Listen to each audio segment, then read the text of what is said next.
বৃষ্টির দিনে চায়ের আড্ডায় কম বেশি সবাই ভাজা পোড়া পছন্দ করে। আমিও তার ব্যতিক্রম নই, আমারও ভাজা পোড়া খুব পছন্দ। তাই ভাবলাম আজকে বিকেলবেলা একটু ভাজা পোড়া করি। তা আলুর চপ আর বেগুনি করব আজকে, পেঁয়াজও না। তো এখানে আমি আলুর চপটা আগেই বানিয়ে রেখেছি, আর বেসনও একদম সুন্দর করে গুলিয়ে নিয়েছি, আর বেগুনগুলো একদম কেটে লবণ মাখিয়ে পানি চিপড়ে নিয়েছি। এখন ভাজার পালা। তো আমার আলুর চপ, বেগুনি, পেঁয়াজুর সব রেসিপি কিন্তু আমার ফেসবুক পেজ এবং ইউটিউব চ্যানেলে দেওয়া আছে, চাইলে তোমরা ভিজিট করতে পারো। তো বৃষ্টির দিন ভাজা পোড়া খেতে অবশ্যই ভালো লাগে কম বেশি সবার কাছে, সাথে যদি একটু চা থাকে তাহলে তো কথাই নেই।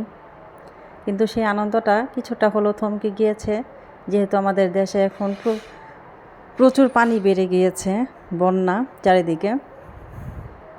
সেজন্য মনটা অনেক খারাপ। মানে ফেনী, লক্ষ্মীপুর, কুমিল্লা, তারপর ব্রাহ্মণবাড়িয়া, সিলেট, মানে এদের এই মানুষগুলোর দিকে তাকালে আসলে নিজের ভালো লাগা বলে কিছু থাকে না, মানে চোখের পানি ধরে রাখার মতো না আর কি, এরকম পর্যায়ে চলে গেছে। কিছুদিন আগে কোটা আন্দোলনের ধাক্কা আমাদের যেতে না যেতেই আবার বন্যার এটা চলতেছে। জানি না আল্লাহ আমাদের কিভাবে কি হবে, জানি না, একমাত্র রক্ষা করতে পারবেন আল্লাহ। তো সবার কাছে এতটুকুই চাই যে সবাই আল্লাহর কাছে একটু দোয়া করো, আর যে যার জায়গা থেকে এই অসহায় মানুষগুলোর পাশে একটু দাঁড়ানোর চেষ্টা করো। 1 টাকা করে দিলেও অনেক টাকা।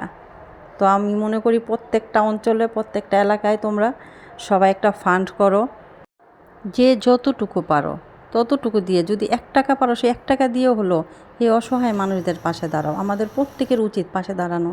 আসলে ওদের দিকে তাকালে বুকের ভিতরটা জানি কেমন করে। আমরা তো মাশাআল্লাহ আলহামদুলিল্লাহ ভালো আছি, খাচ্ছি দাচ্ছি, কিন্তু ওই মানুষগুলো কিন্তু খেতে পাচ্ছে না। যেমন আমার ফিলিস্তিনি ভাই বোনদের জন্য কষ্ট লাগে, আমার কোটা আন্দোলনের ভাই বোনগুলোর দিকে তাকালে কষ্ট লাগে, এখন যারা বন্যার পানিতে ডুবে আছে তাদের দিকে তাকালেও কষ্ট লাগে। তা আমি আমার জায়গা থেকে যতটুকু পারতেছি করতেছি। আমি আমার সব ফ্রেন্ডস, ফলোয়ার যারা আছে তাদেরকে অনুরোধ করব, তোমরাও তোমাদের জায়গা থেকে এই অসহায় মানুষদের পাশে দাঁড়াও। আর কি বলবো, কিছুই বলার নেই। যদি আমার ভিডিও ভালো লাগে প্লিজ লাইক, কমেন্ট, শেয়ার করো, এবং আমার ফেসবুক পেজটি ফলো দিয়ে আমার চ্যানেলের পাশেই থাকো। আর বৃষ্টির দিনে এরকম মজার মজার খাবার খাবে, আর কমেন্টস করে অবশ্যই আমাকে জানাবে কেমন হলো।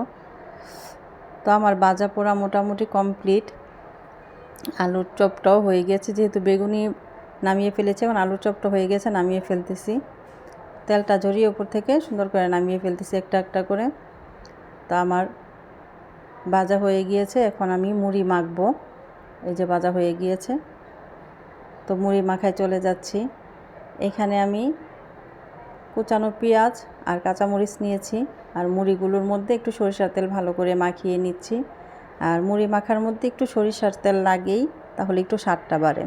তো আমি একটু লবণ, পেঁয়াজ আর মরিচ একসাথে মেখে একটু হালকা থেতলে নেব, অনেক বেশি নরম করব না। আর সামান্য পরিমাণ সরিষার তেল আবার দিয়ে দিচ্ছি। মাখানো হয়ে গিয়েছে, তো এখন আমি আলুর চপ আর বেগুনি দিয়ে দিচ্ছি। আজকে আর পেঁয়াজও বানাইনি, আসলে হাসিও আসতেছে না মুখ থেকে। এখন আমি একটু মাখিয়ে ভেঙে নিচ্ছি, অনেক গরম, আস্তে আস্তে মাখিয়ে নিচ্ছি।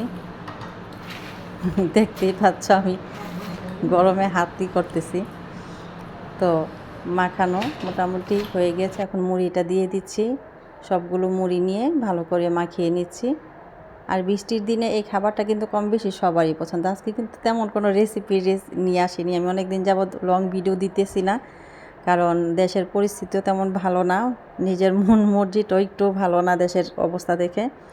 তো চেষ্টা করতেছি লং ভিডিও দেওয়ার। তো তোমরা একটু আমার জন্য দোয়া করো। তো খেয়ে দেখি কেমন মজা হয়েছে। আলহামদুলিল্লাহ ভালো। আসসালামু আলাইকুম। আর অনুরোধ রইলে অসহায় মানুষগুলোর পাশে একটু দাঁড়াবে।